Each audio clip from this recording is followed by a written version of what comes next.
Welcome to the Forager Podcast, where I talk with cottage food entrepreneurs about their strategies for running a food business from home. I'm David Crable, and today I'm talking with Kristyn Suemnick. But before we begin, I'd like to tell you about the Simply Bread oven. I first heard about this oven when Jenny mentioned it back in episode 74, and as you'll hear today, it's the oven that Kristyn chose for her cottage food bakery, and I can definitely see why. The Simply Bread oven is pretty unique. It combines traditional baking techniques with cutting-edge technology, so it's both practical and futuristic.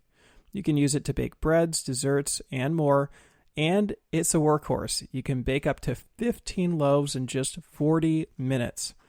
You can connect it to Wi-Fi, control each of its 3 baking decks separately from each other, plus many more features designed to help you get the perfect bake every single time. And Simply Bread doesn't just do ovens, they have a growing line of high-end baking accessories available because their mission is to make the world's highest quality baking products accessible to everyone. So if you're looking to upgrade your baking game from beginner to professional, they simply have the right products for you. I encourage you to check them out, and I think you will be impressed too. To learn more, go to forager.com/simplybread. All right, so I have Kristyn on the show today. She lives in Murrieta, California, and sells organic sourdough bread with her cottage food bakery, Old Oak Sourdough. Kristyn had long struggled with a gluten intolerance and had not eaten gluten for many years, but once she discovered authentic sourdough bread in 2020 at the beginning of the pandemic, everything changed. She made sourdough bread just for her family for over a year and a half, but once she decided to start selling it, her business took off and she hasn't been able to keep up with demand since. In this episode, you'll hear how Kristyn's love for sourdough has turned into a thriving home bakery that allows her to stay at home with her kids and connect even more with her community. And with that, let's jump right into this episode. Welcome to the show, Kristyn. Nice to have you here. Hey, David. Thanks so much for having me. Well, Kristyn, can you take me back to the beginning of your journey? I believe it was before you started your business. How did this whole sourdough thing get started for you? You know, it definitely happened a bit by accident. What's funny is I have never really been a proper baker of any sorts. I really love savory cooking, but honestly, all of my baking experience was really just boxed cake mixes or cupcake mixes for my kids' birthdays. So it definitely happened by accident, but my son and I both struggle with some gluten intolerance. And for quite a number of years, I was gluten-free and trying to navigate that with a very young toddler. And so kind of worked through some difficulties with, what all that looks like, trying to be gluten-free with a really young child that is very hungry. And so as I just started to dive into a lot of research, I kept coming back time and again to just sourdough and that authentic long fermentation process, and that so many people that struggle with gluten, unless they actually are celiac, most people can tolerate a proper baked loaf of sourdough. And I was really intrigued, but I put it off for a few years because honestly, it just seemed a little overwhelming. And I wasn't sure where to start. And then, like so many of us, we found some time in 2020 when things got a little funny. And I was able to work from home a little bit more. And it seemed like a really good time to dive in. And so I really did it just to see if my son and I could properly eat bread. And so it all really was rooted from that. And I'm very happy to say that we can. So it sounds like you were a full participant in the sourdough renaissance of 2020. Yes, absolutely. And how long had this been going on before you actually jumped in and tried out making sourdough? I started properly making sourdough, I would say, in April of 2020. And it was really just focused on baking for my own small family. There's 4 of us, my husband and my 2 children. And so my goal was just for us to eat real proper bread, because even being gluten-free for about a decade, gluten-free bread just still has quite a long list of ingredients. And I was wanting to kind of get away from that as well. And so I would say April of 2020, we really kind of just jumped in with both feet and quickly developed a new hobby and passion and just did all the research that I could find. And at that time, since it was kind of the surge of this sourdough renaissance, there wasn't quite the same amount of, resources and tutorials that there are now. So I feel like I spent a lot of time looking into that and learning. And so it's neat to see the difference just in a few years, how many more bakers are doing this and how many resources there are for so many other people that are feeling that same inclination. So you said that you had been gluten-free for like a decade. So this has been going on for a long time for you. Yes. So gluten-free properly for a decade, and then even to a point of being grain-free for about a year. And it led me to really learn how to investigate the food that we were eating, really learn how to read nutrition labels, because when you feel like you have, a sensitivity or an allergy, you become really mindful of those things. And it was a little challenging to be gluten-free, especially about 10 years ago. Again, there wasn't kind of the same amount of options that there are now, and there's some good ones. I live in a pretty well-populated area of Southern California, and so we have some nice, specialty grocery stores. But even then, at the main grocery store where I think most people would go now, there was just like one end cap display of gluten-free. And there was maybe one or two types of pasta and crackers. And I remember just so many times just going to the store and just going to this one little small cubicle and, going round and round and just wishing like, well, I guess there's not that much more to see. Like everything that's here is what's gluten-free. And so it was a lot to learn. And it really helped. I was just having kind of some dietary struggles and just some digestion troubles and, saw quite a few doctors. And at that time, I think even for them, they weren't really sure being gluten-free would accomplish much. So just kind of navigating those things just from a health need and then learning how to eat a little bit differently. And it's fine when you're doing that just for yourself. But then, when you have a family to feed and, little children that are, just starting to eat, it got a little bit more complicated for me. With you being gluten-free for a decade before discovering sourdough, and having very limited options in the stores, did you experiment with trying to bake your own gluten-free baked goods? I did. I played around a little bit, but that's where I kind of say that I really wasn't much of a baker. And I think some of that kind of stemmed from just not having a lot of resources available for gluten-free baking, especially right at the start. And so my method of kind of moving forward was more of trying to learn what other foods could I eat and not try to recreate using gluten-free baking options. And so that just, for some reason, it just seemed a little bit too much of a task to learn.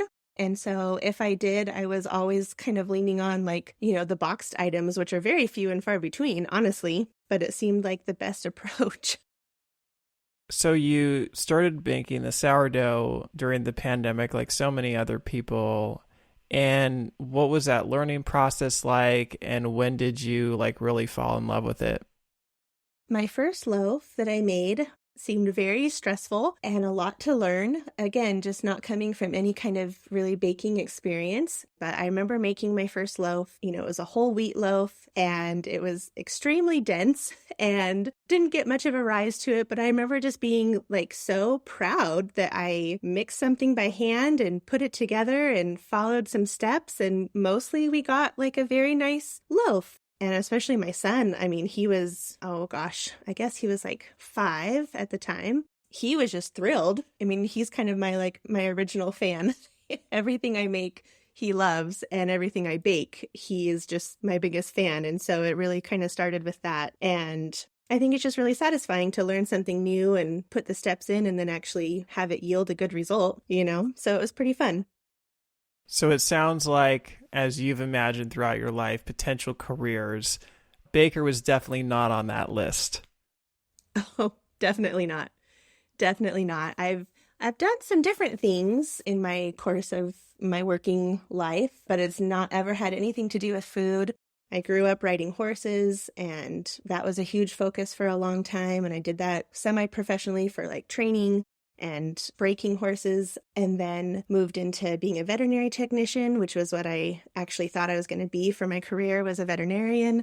And so I got to enjoy working in that field for about 10 years. And then once I had my son and saw just what it was like to have a new baby and want to spend all my time with him. It was definitely kind of a pivotal change for my career. And so I went more into administration work, and I actually worked for my home church, which was just a wonderful family environment and kind of got me a lot more family time. And so I did that for almost 10 years. And then here we are. The last couple of years, I've been baking. And so it was definitely not on the radar. So you were learning sourdough. I'm sure there was a lot of experimentation. How long did it take between the start of the pandemic, when you started making sourdough, to when you actually started to sell some of your bread? Yeah, I would say that really for most of 2020, I just kind of learned, this new skill, spent a lot of time researching and just learning baking for my family. And then in 2021, as I was baking a lot more, of course, I happened to have quite a few friends that also struggled with some dietary challenges, and many of them were gluten-free. And so they started asking me so many questions of, I don't understand how you're eating bread, and tell me about this, because I think they all found themselves in a similar boat that I was in of, we're doing what we think we need to do in the name of health and for our body, but just when you can't have bread, it sounds silly, but like when you can't have bread, it makes it really hard to go to restaurants and family events. And like the list kind of gets to be long because people don't fully understand what it means to be gluten-free. And so you kind of have these restrictions. And so I had so many friends that were just so excited to hear that I was eating bread and what did that look like? And could I try making it for them and see how they tolerated it? And so that was really kind of where I realized that I think it was something special to offer to somebody else. It was special enough for me just to be baking for my family, but now I'm hearing these needs from other people. And so I would say kind of during 2021, it just became kind of baking for family and friends. And then at the very end of 2021, I remember we kind of had like a special event going on, and a few people had asked like, well, if you're coming to this event, like, do you think that you could maybe bake me a loaf and bring it with you? And so to me, that's kind of where it really resonated and stood out of like, okay, I'm being asked to bake something and like bring it and contribute, and there's a need. And so that was actually just 2 years ago properly. So were you actually selling your bread at that event? No, it was a vendor event where people were attending, but I wasn't set up for a vendor, but just happened to have quite a few close friends going to the same event as well. And I don't know why it kind of turned into that opportunity of like, hey, if you're coming this morning, could you bring a loaf of bread with you? But it kind of did. So it was more of just, we're all here together and I happen to bring bread and we're all going to have a fun time. So when did you really start to think, oh, I could turn this potentially into a business? Yeah, it was right around that time. And so kind of when January came about, I think just the feeling of it's a new year and what is this opportunity? I wasn't really looking to turn it into a business, but there was definitely some interest and I was enjoying it so much. And so I remember just thinking to myself, like, maybe if I could bake 12 loaves a month, just a couple every weekend, like that would be so exciting to do. And so I thought, so that was my goal. Like, okay, let's make that my goal. We'll sell 12 loaves a month and it'll just be something fun and extra because I was still working full time. So again, I wasn't really looking to make this new business, but I was enjoying it so much that it just kind of sparked an interest. And so I thought, well, let's just give it a try. Looking back on it, I mean, it sounds like you were experimenting and making sourdough for your family for over a year and a half before you really looked into turning it into a business. So looking back, do you feel like you wish you had started the business sooner, started sharing it with others and selling it sooner? It's always hard to know. I feel like new seasons come about and new opportunities, and sometimes you don't know that something's going to turn into anything or not. And so I love it so much. I definitely feel like I would have loved to kind of embrace it and step into it sooner. But at the same time, since I didn't really sit down with this business model plan of like, okay, I'm going to launch a bakery and what does this look like? I didn't really have any of that forethought, or it just didn't really occur to me that it would grow. And again, I wasn't really necessarily looking for it too, because I was enjoying my work and happy to be in the role that I was at. And so it really just kind of just came about so naturally and easily. But that made it also really special then to really start pursuing and see that there was a need for it in our community. So you started with the goal of 12 loaves a month. And how did it go? How were the early days? Was it very organic? Did you hit that goal quickly? I did, and I've always been so grateful. The first month, I sold 12 loaves, and there's, an area that I've kind of experienced with my baking is I so appreciate all the support, and I love being able to provide something of value to everyone and contributing something to their family table that they're eating and enjoying. And so as much of a blessing as it is, it's also been a challenge because literally from kind of the first month in, I have really never been able to fulfill all the requests that there are for baking. And so from a business standpoint, it's been very encouraging and wonderful to always be maxed out and continue having requests. But also my type of personality, it is really hard to feel like I can't meet all the needs that there are. And so it's kind of a double-edged sword. Have the limitations been limits on your time or just limitations on your equipment and space? It's really been limitations on time. Kind of the beginning of 2022, we had a great opportunity to connect with a local coffee shop, and they were putting out these really nice seasonal markets, which was wonderful because I wasn't really looking for a weekly commitment to like a farmer's market, but I really wanted to kind of step into a place where I could get to know our immediate community. And so this coffee shop is about 1.5 miles away from our house. And so they were just doing these really nice seasonal markets. And that was kind of my first bigger type of exposure outside of, my friends and family and the people that I was already connected with. And my first market, I baked through the night in my Dutch ovens, in my home oven, and I brought 35 loaves. And that basically took me 12 hours of baking, and it was hard. And I went there and sold out very quickly. I have a running joke with a friend that always likes to do the math on all of my market events. And so the running tally is that I basically sell an item, a loaf a minute, and then I'm sold out no matter what I bring. That's our joke. It's a loaf a minute.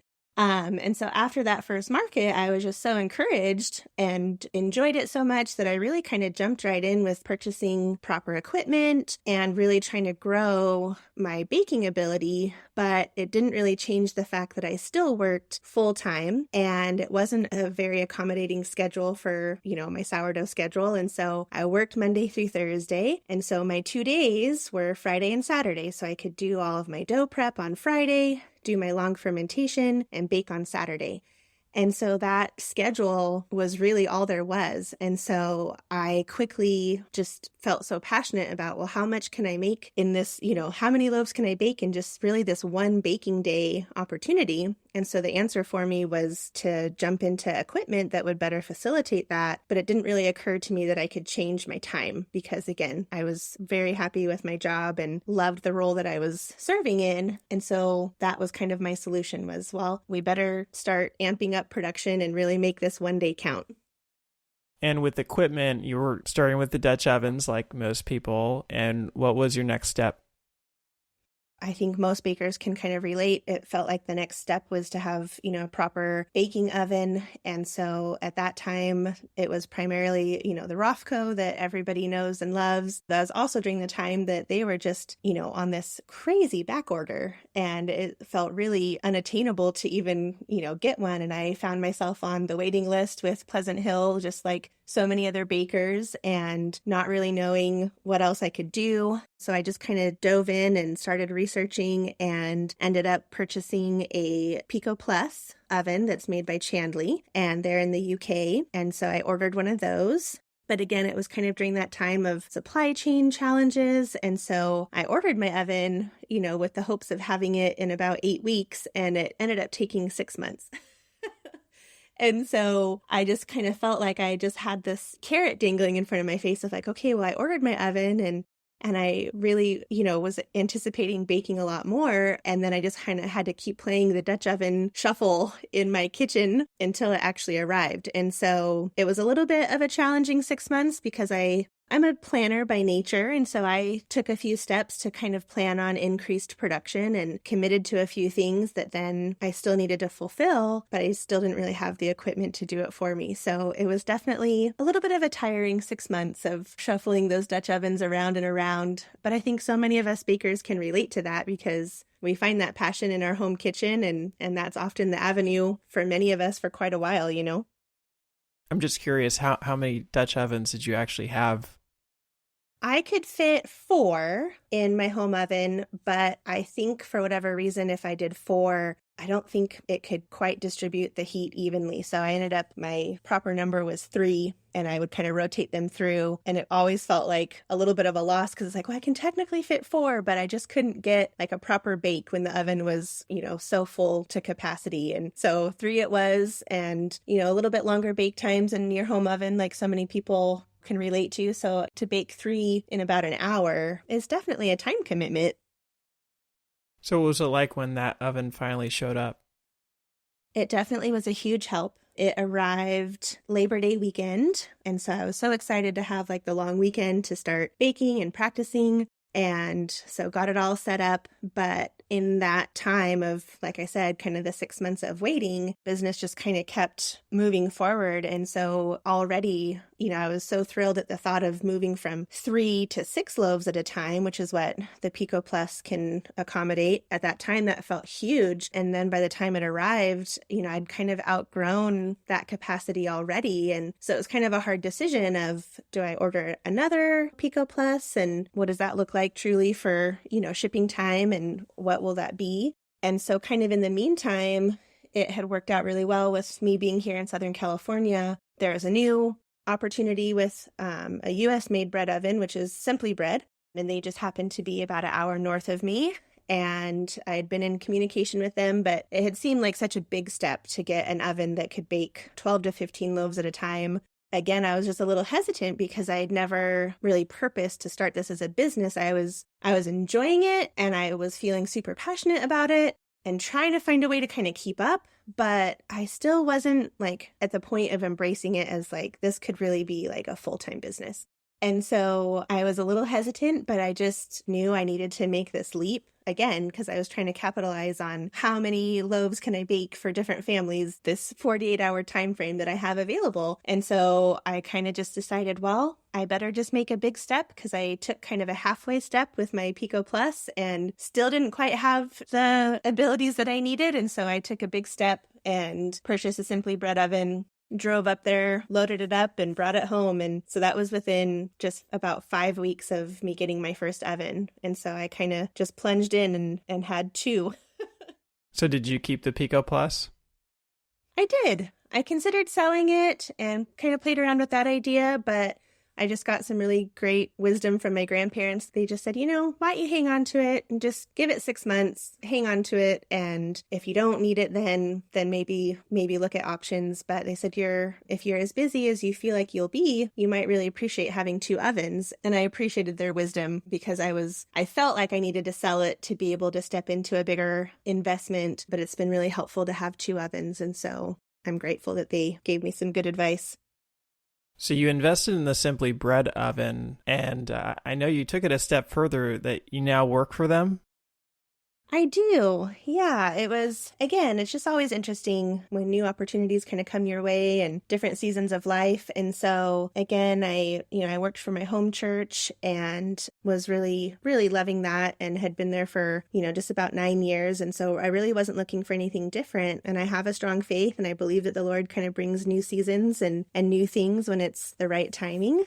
And so earlier this year in April, I was just feeling a little bit torn of really wanting to continue baking, really wanting to embrace what that might look like as a proper functioning business that I was able to really throw in all my time and energy and passion, but not really sure how to leave something else that I really loved. And since I was local to where Simply Bread is based and where they manufacture here in Southern California, and I developed a bit of a relationship with them, being a customer and owning an oven, it just worked out really well that they invited me to join their staff team, and they really wanted to be able to offer the opportunity for bakers to connect with another baker. And so it just seemed like the right step forward to dive into this newfound passion and where I was spending a lot of time and energy. And so it was a hard change personally, to move from one job that you really love and feel called to do and to move into something else that you also feel really passionate about. So personally, it felt like a very big life transition, and it definitely came with a lot of stress and definitely some tears of just kind of feeling conflicted on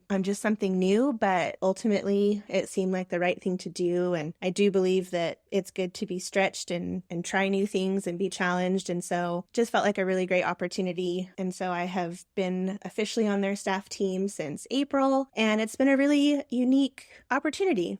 I feel like my driving passion of sourdough, while I love sourdough and I love baking and I love what that actually looks like, I love connecting with the people that I'm providing my sourdough for. I love people, and it's kind of the same part that resonates with working with Simply Bread. I love connecting with other bakers and trying to be that source of encouragement for them, because we're all kind of finding this new passion and seeing that we can maybe turn in a baking business into a proper business that helps support our families. And so it's just been a really neat way to connect with other bakers and hear their stories, hopefully offer some wisdom and help to them, but also just kind of develops our own little baking community. And it's a really great community.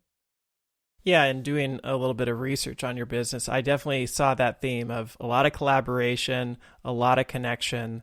So what are some of the other ways that you integrate community into your business? Oh, well, I appreciate you noticing that, because it really is kind of what I would consider the cornerstone to my business. Is I think, some things you just don't know until you're exposed to them. And so I have learned and discovered so much value of getting back to just this local support, of supporting local businesses, being involved in the local community and what that looks like. And it's something I've had to learn. I was used to just kind of going to the grocery store for my food. And it actually was my own lesson of I'm selling my sourdough and people are willing to drive past the store and come all the way to my home and pick it up from me directly. And that's a very special thing. And so I started to just try to turn that around for my own self. And what does that look like for how I like to support other people? And so it's been really kind of a journey of just how do I support local? How do I find other families that are pouring their heart and soul into what they do? And how can we kind of rally and be a community together? And so it's definitely been a learning curve, but I've loved it. And I have found that there's so much value in the local community. And so many families are working hard in their area that they love and that they're skilled and gifted at. And so it's kind of just brought like-minded connections. Like I said, I have a wonderful relationship with our local coffee shop. They're called Montague Brothers, and they are very community-oriented. And I have really learned and gleaned from them on what that looks like. And so to be able to, work with them, like I said, it kind of started with their seasonal markets. And then just this year, actually, they were willing to join with me to be, like my first proper retail partnership that I can sell my sourdough through them. And so it's just been all these little stepping stones. And so through that, I feel like you just get exposed to this whole other community of people that are trying to do the same. And so, I'm trying to buy local coffee and local ingredients for my bread. And that in turn has just helped me connect and meet people that are in this similar vein. Like I have a local family that they're beekeepers and I buy my honey from them. And, so it all just kind of, once you get going, you just kind of start meeting people that are trying to do the same accomplishment in their particular way. And so I just worked really hard on trying to foster those relationships and get to know those families behind them and then work together. I've got several businesses that we've collaborated for holiday gift boxes to kind of put our items all together. So things like that. It just gets to be really fun. Well, speaking of ingredients, not only do you source locally, but your ingredients themselves are pretty unique. So can you describe a little bit about what makes your bread and your sourdough unique? Thank you. Yeah, like I said earlier, I spent the last few years just trying to learn about whole, proper foods and getting back to just really what that looks like. And it all just kind of, to me, goes hand in hand with learning how to shop local and get local produce and just getting back to the basis of everything is real ingredients. And so for me, that is how I cook and bake for my family. And so I just don't feel like I can offer anything different to the families that I'm baking for. And so that's kind of become my business model as well. This is where I find value for my family. And so I want to pass this value on to you as well. And so I work really hard on sourcing all of my ingredients to be organic because that really means a lot to me. And so I'm grateful for all of the farmers and millers that are coordinating their efforts to be able to provide organic flour and grain. And so from just a quality standpoint, I really love central milling. And of course, being in California, it kind of helps as well because they're close by in Utah and they have a California location as well up in, Northern California. And so they're able to deliver to me with pallets. So I am appreciative that I can get such quality flour, but also on a proper scale for where the level I'm baking at. I get a pallet of 1,000+ pounds of flour delivered at once, which is pretty funny when I think about it. I was afraid to have flour in my house and I was gluten-free. And now I literally have a closet that's stacked with 1,000 pounds of flour. So they've been a wonderful resource. I really am trying to source regional California grains as well, to mill those, to be able to offer fresh milled flour and all the nutrients that come with that. And then all of my flavored loaves, when I like to do special flavors, I just really kind of start at the base of what can I make that is tasty, but also still kind of let these true minimal ingredients kind of shine through for their flavor. And so I just kind of layer that of, what sounds good to me, what is the cleanest, best ingredients I can use for it, and let's turn this into a delicious loaf. Wow, a pallet of 1,000 pounds of flour. How long does that take you to go through now? I'm going through 1,000 pounds in about 3 months. So it is fairly significant. But it's also been really nice too, because again, from a business perspective, I've tried to get a little bit creative too on partnering with other local businesses. And so again, it's like I'm already making this really large flour shipment, but now I ask the coffee shop, like, hey, can I help order your flour, and saves on all this extra shipping? And, so just trying to find those connections. And so now we coordinate on our flour orders. And so that helps, with shipping prices, and just the more you can order at once, obviously, the less there is on shipping. And so it's definitely been interesting to learn how to order food like this on a bulk scale, but also get through it quickly so that it's staying, optimal freshness and not just, sitting in storage. Yeah, I mean, a few 100 pounds of flour per month, that's quite a lot. And I did see that you now invest in like a 50-quart mixer. I mean, this is a pretty huge mixer. Yes. I have loved the opportunity of working with Simply Bread because it's allowed me to work remotely from home. But it is a little bit of a balance because, of course, I still have all of my commitments to Simply Bread to fulfill in a day. So again, it still keeps coming down to the question of, well, if I'm only going to bake twice a week, how can I optimize my time? And for me, the answer just keeps being, well, step into equipment that can help you accomplish this, in less days, because I still haven't stepped into fully baking, as my primary business yet. And so I first purchased a smaller mixer, but I definitely undersold myself on what I thought I was able to do. And so very quickly I realized I needed something bigger. And so I just kind of thought, what, I don't want to keep, buying multiple pieces of equipment. And so I just kind of dove in and I got a 50-quart Estella. It is kind of funny because it is very large. It has also left permanent dent marks in my wood floor from where I push it from our office where we kind of store everything during my non-baking days. And I have this little track now from the office into the kitchen, and I didn't really expect that. So fun things that you learn as a cottage bakery when you have really large equipment running through.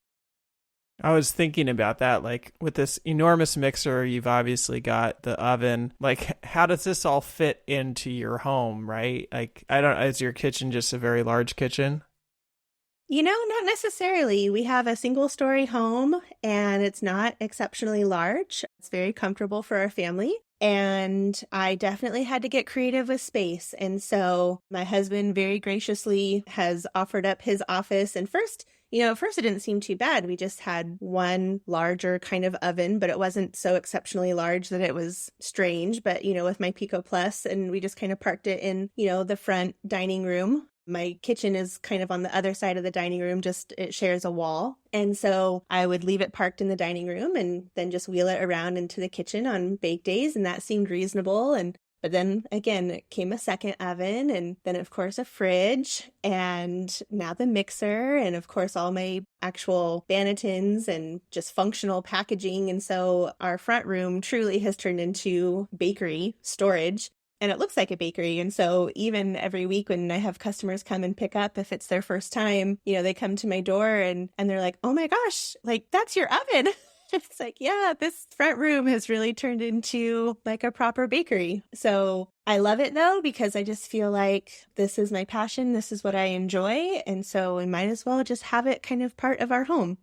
So it has definitely, though, there's a trickle. I mean, the kitchen has certain things that stay there permanently. The dining room has all the large equipment. And then now I have overflow into the office with my dedicated fridge and storing all my large proofing containers. And it definitely has a little bit of a domino effect. So it definitely is taking over your home. Yes. Have you thought about potentially moving beyond your home? I have, and there's definitely some exciting considerations for that, but also one of the things that I love about baking is the ability to do it from home. I think it brings a little bit of a different connection for people, and I notice that kind of time and again when I get to, there was a certain time where I knew all of my customers just already from our overlapping circles of life, and then I could kind of tell when I started getting, this influx I started getting orders of like, oh wow, I don't know them yet, but I'm excited to get to know them. And when they come and pick up at my home, I think it just kind of fosters a different connection. Just kind of like when you have a meal with somebody at their home, I think it kind of instantly bonds you in a different way. And I see that carry over with baking for people and having them pick up, because I think it kind of gives them a little, snapshot into my life. I mean, they're coming to my house and standing in my doorway, and usually my kids are running by. And so I think there's just something really special about being a cottage food baker and sharing something from your home. But also, I definitely see that there's constraints to your personal home. This year has been interesting for me because I've always had this huge desire to be home. And really, ever since my children were born, I've always worked outside the home. And so I've always had this huge desire to work from home and be home more. And this year that has happened, but it's been a very interesting transition because it is interesting working from home, running a baking business from your home, and then trying to be home like you would normally. It can't help but just kind of become part of everything that we do. I mean, even my kids will joke, oh, mama can't go do that because she has to feed her sourdough starter. So it is hard to have certain things just woven into your daily life, but I also think that's where some of the beauty is. So we haven't really talked yet about what you sell. Obviously, you sell sourdough, but what does your menu look like? Yeah, so my focus is definitely 100% long fermented sourdough. And again, that just comes from with me learning what my body best tolerated was having this long fermented proper sourdough made with organic ingredients. And so I want to be able to offer that for all of my customers, especially for anyone that's having any kind of dietary sensitivity. I want to offer, if they can eat my classic sourdough loaf, then I want to make sure that if they order another item, that they're going to have the same type of experience, ideally. So that's kind of my goal. So I started really with my main classic sourdough loaf, and then I have just tried to take that as my foundation and then move forward into introducing other flavors. And for a long time, I only did proper sourdough loaves, but this year I've incorporated sourdough cookies, like a sourdough sweet cake. And so having something to offer on a little bit of the sweeter side, but it all has to work in line with, a 24-hour fermentation and making sure that I can source all these ingredients just the most thoughtfully way that I can. And so it's been interesting. And then I have a lot of ideas for my menu. I feel like this has kind of become my avenue of creativity that I didn't really know that I had, with menu ideas and different bakes. But again, just kind of trying to balance that with not quite having enough time in the day to bring all those things into fruition. So I try to offer different loaf flavors every week. I open up a specific menu for every week, and that's how my customers are able to order. And so I try to highlight those different flavors and kind of cycle them through so that everyone is getting what they're most looking forward to, and just trying to balance that with kind of some fun sweets. And so I'm hoping that as I may start to have more time, I definitely have a lot of excitement for other things. I feel like I have a mile long of all the ideas that I'd love to bake for, but I just don't quite have the ability to execute it right now.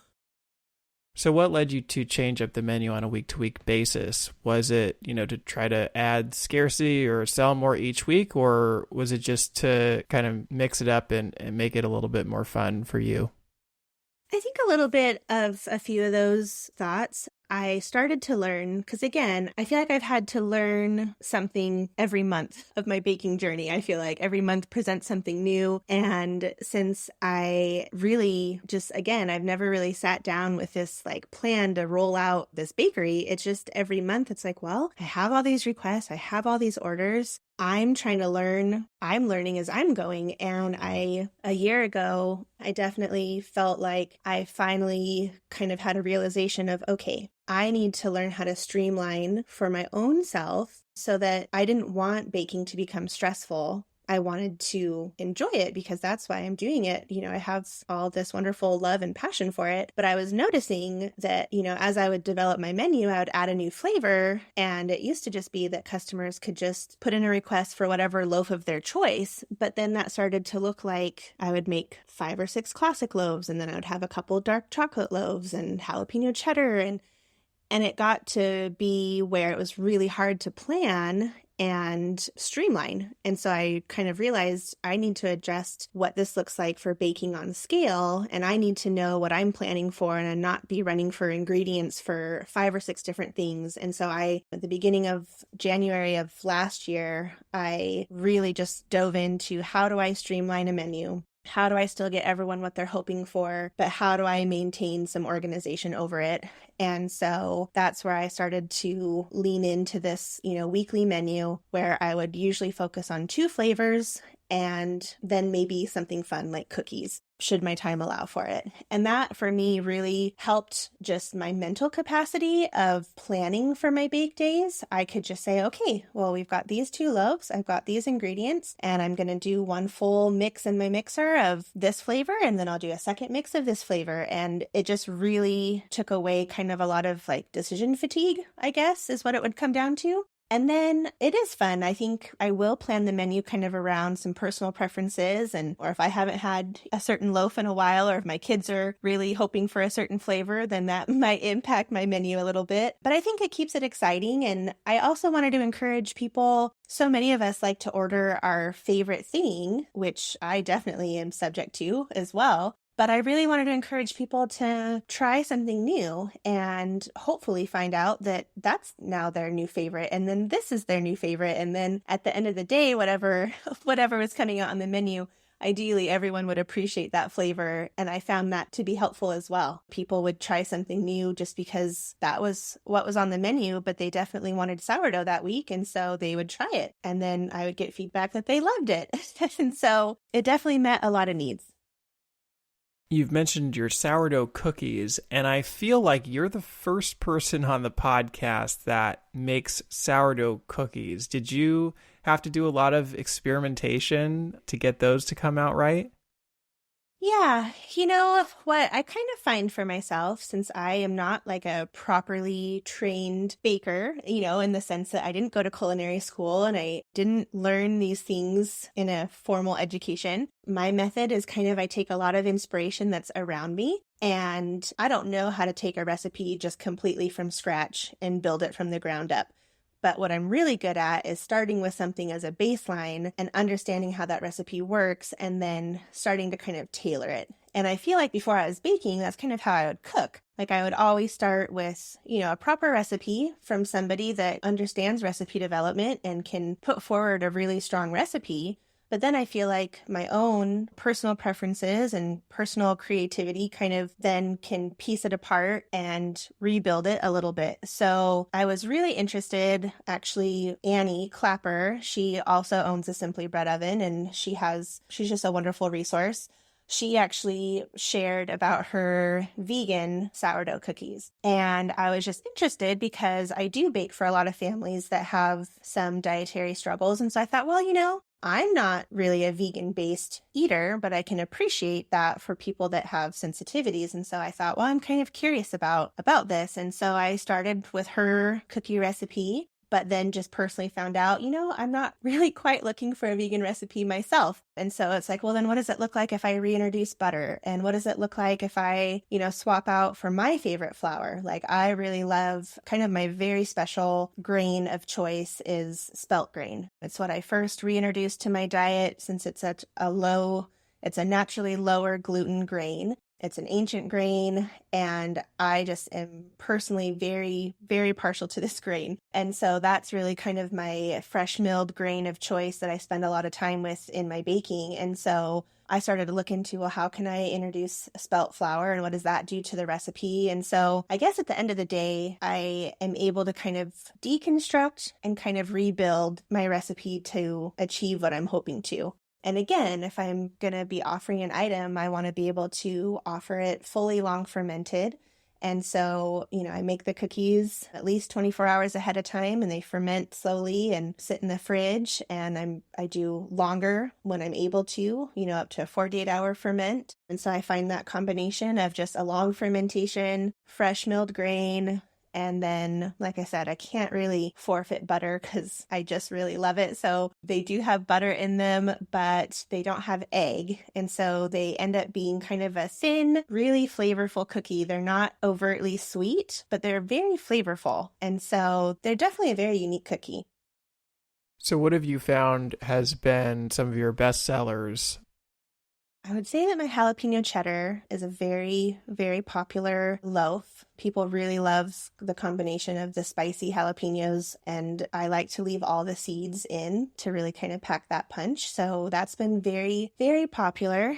I also make sourdough focaccia that is a favorite. Honestly, I would say a lot of my flavors just kind of hit different taste preferences. And so I have kind of a strong following for each flavor that I offer. But at the core of most of my baking, since, again, most of my baking kind of starts and revolves around baking for my own family, I love sweets as much as the next person. But for my baking, I actually don't really focus on a lot of sweetness because I'm offering it to my kids. And I want to be able to say, if it's 7 o'clock in the morning and you want to have a cookie, that's okay, because I know that it's packed full of really good quality ingredients and it's not going to really give you this huge sugar high. So that's kind of my MO for all of my recipe development is how can I bring some really great flavor, but not have a ton of sugar, but still embrace those things. Like a lot of recipes, like you have to have proper sugar, you have to have some proper butter. And so I'm all about that, but just really trying to balance just nutrition and kind of, again, if I can feed it to my 6-year-old and my 9-year-old at breakfast, lunch, or dinner or dessert, then I feel pretty good about it. So I see you offer a subscription for your regulars.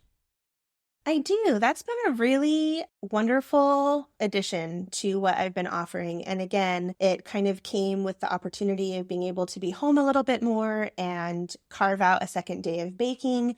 And so I really wanted to accomplish a couple of things with that. My menu does sell out very quickly every week, and I'm so grateful for it. But again, I feel so terrible for the people that weren't able to get in their order. And so at the beginning of summer, I thought, I see a lot of bakers offer a subscription, so there must be something to it. And I thought this might be a really great way to kind of introduce another bake day, because at that point I was still only prepping and baking Friday and Saturday. That's just kind of my ingrained rhythm. And so I thought, well, let's see if we can carve out another bake day. What does that look like? I would love to be able to pivot for people. I bake for so many families that just use my bread as their foundational, my classic loaf is their foundation for their family and they eat it all week long. So I thought, well, if I can make a special bake day to better serve these families and make sure that they get their classic loaf and that they don't have to battle the menu every week because I know that they're using it for all of their bread needs. That was kind of my goal for both. Like, how can I better serve my families that are kind of relying on my bread? And then how can I carve out some time for myself to bake more? And then how can I free up my menu to hopefully reach a few other families? So that was kind of the trifecta of bringing on subscriptions. And it has been a really great method. I paused them for the month of December just because it's such a full month. And my customers were so sad that I wasn't offering them. I'm glad to know that it's something that has struck value for them as well. But I would encourage anybody that's baking and that has regular customers. I think it's a really helpful model. And it also just kind of brings, again, like another layer of relationship. So every main bake day, I get quite a mixture of current and recurring customers. I get new customers that I've never met before. And I don't get to say hi to everybody. I love to and I try to, but everyone's schedules are different when they come and pick up. And so I don't necessarily get to see everybody every week. But I feel like offering subscriptions, it has grown. My first month, I guess 12 is my favorite number. I started off with only wanting to make 12 a month. And so I don't know why 12 is like my favorite. But when I first introduced my subscriptions, I thought, well, I would love to just make 12. So it can be a light bake day. I can just kind of dip my toe in, see what it's like. And it has grown pretty significantly since June. And so I love seeing that it meets a need. But I love seeing those families consistently every single week. I don't know, it just kind of fosters a different connection. And so that's just as important to me on the flip side of the actual baking. So I definitely recommend it. So you've got high-end ingredients, organic, locally sourced. You have this long fermentation period, which adds complexity. And these are even more diet-specific breads than even a traditional sourdough. So what does your pricing end up looking like? It's been definitely something to learn how to establish proper pricing. And it's definitely an area that I've needed a lot of encouragement because I think it can be hard. I think on one hand, since I started off knowing like all of my customers at first were already connected to me. They were friends of friends. They were fellow people at church. Like I felt so conflicted on how do I charge you for something that I love making and I love you. But if this is going to be a business, like how do I balance that? And I was actually really grateful for a few specific people that just flat out said, you need to raise your prices. Like, we appreciate you. You are working hard, and this does not reflect, your price does not reflect the quality that you're putting out. And I was so grateful for them taking such a strong voice and saying that to me. And I can appreciate it too. I mean, I would hope that friends can see they know me. They know the type of person I am. And so it really helped me. And so I definitely had to take a step forward and increase my prices. And then I had to learn how to be confident in that. And I just had to remind myself, you know what? This is important. And I am taking all these links and I am spending a tremendous amount of time in every way of researching and ordering and organizing and then actually baking. And so I have been able to find a pricing structure that I feel is fair. And so most of my loaves run anywhere from $14 to $16.50. And it really just is driven by the type of ingredients that are in them. And for example, we've just come through the fall holidays and pumpkin is, of course, always a fun flavor to incorporate. But the last couple of years, for anybody that's baking with, organic canned pumpkin, it can be a little bit hard to find and it can be a little bit pricey. And so just kind of learning how to incorporate that properly into my pricing, I think is important. And for any baker, that's having to do that. So all of my loaves are just under 2 pounds. So they're a very robust and large loaf. And so I feel like you're getting a wonderful quality and size and then the support for the baker doing all the work. So that's kind of how I've navigated my pricing structure. You also live in Southern California where prices are higher in general, but you're now about $15 per loaf. What did you start out at? I started out, and it was short lived. I started out being closer to $10, like $10 to $12. And that's really where I had friends just be very kind and just kind of speak truth to me that, no, we think what you're doing is more. And so I took a lot of value from that. And hopefully we're all surrounded by people that love us and that can kind of help be a voice for us if you're starting your own business in whatever capacity.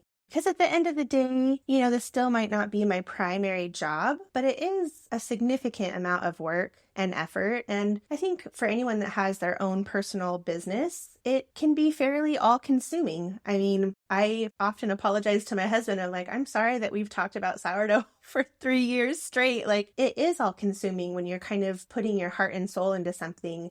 And so I think you need to be able to represent yourself fairly with what that pricing looks like. And of course, there's the benefit of baking from your home where you don't necessarily have some of the same type of overhead.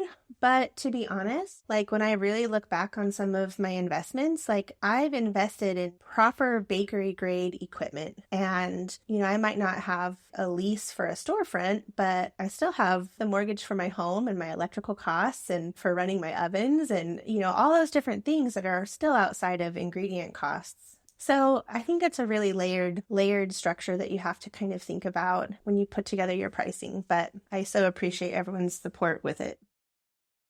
So as you look into the future, what are your plans? Where would you like to see this go?